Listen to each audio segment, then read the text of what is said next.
সম্প্রতি মানিকগঞ্জে ঘটে যাওয়া একটি ঘটনা নিয়ে বাউল শিল্পী ও ভক্ত অনুরাগীদের উপর যে হামলা হুমকি যেটি দেওয়া হয়েছে সেটা নিয়ে তিনি প্রশ্ন করেছেন যে এদেশে কেন আসলে এ ধরনের ঘটনা ঘটবে। সেই সাথে তিনি স্বাধীন দেশের নাগরিক হিসেবে জানতে চেয়েছেন কেন তিনি জয় বাংলা স্লোগান দিতে পারবেন না, বঙ্গবন্ধুর বাংলাদেশ কেন বলতে পারবেন না। রনি ভাই, আপনার কাছ থেকে একটু প্রশ্ন উত্তরটি নেই। আগে জয় বাংলা এবং বঙ্গবন্ধুর কথা বলি। এটা আসলে বলা যাবে, এটা বন্ধ করতে কেউ পারবে না। সাময়িকভাবে কিছু বাধা তৈরি হচ্ছে, এটা থাকবে না।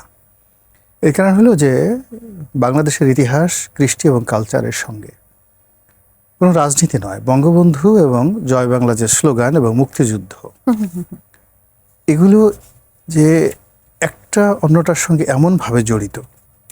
আপনি যখনই বাংলা ভাষায় কথা বলবেন, যখনই আপনার পতাকার কথা স্মরণ করবেন, যখন এদেশের ফসলের মাঠ থেকে শুরু করে এদেশের বৃক্ষলতা, হর্মরাজি আপনার চিন্তা জগৎকে আলোড়িত করবে, তখন আপনার অজান্তেই এই জয় বাংলা, মুক্তিযুদ্ধ, বঙ্গবন্ধুর প্রতিচ্ছবি আপনার কাছে চলে আসবে। পৃথিবীর কোনো শক্তি নাই, ভূখণ্ড, গাঙ্গেয় বদ্বীপ যতদিন থাকবে ততদিন এই জিনিসগুলো অটোমেটিক স্বয়ংক্রিয়ভাবে চলতে থাকবে। আর সবসময় হয় কি, যে কোনো স্রোত, তারপরে শেষে যে কোনো যে বায়ু চলাচল, এখানে অনেক সময় ক্ষণিকতার বাধা আসে, কিন্তু সেই বাধা টিকে না। এ গেল ওনার সেই একটি প্রশ্নের জবাব।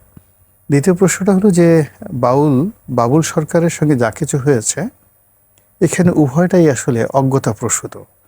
আমাদের এই যে যারা কবি গান করে, জারি সারি বিচার গান করে, এরা আসলে স্বভাবজাত কবি।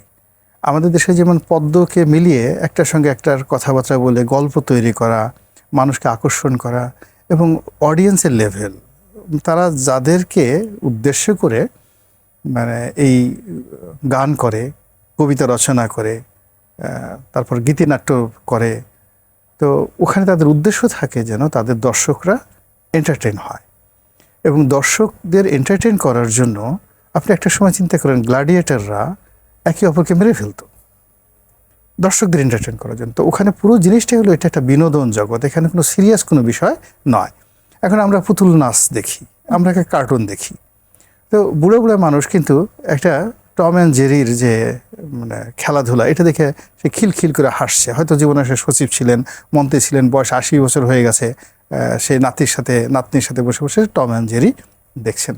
তদ্রূপ আমাদের আবহমান বাংলার যে সংস্কৃতি, এই সংস্কৃতির সঙ্গে জারি, সারি, ভাটিয়ালি, ভাওয়ালি এগুলো এমনভাবে মিশে গেছে, এইগুলোর কোনো একটা ডায়ালগ, কোনো একটি বক্তব্য সিরিয়াসলি নেওয়া মানেই একটা নির্বুদ্ধিতা।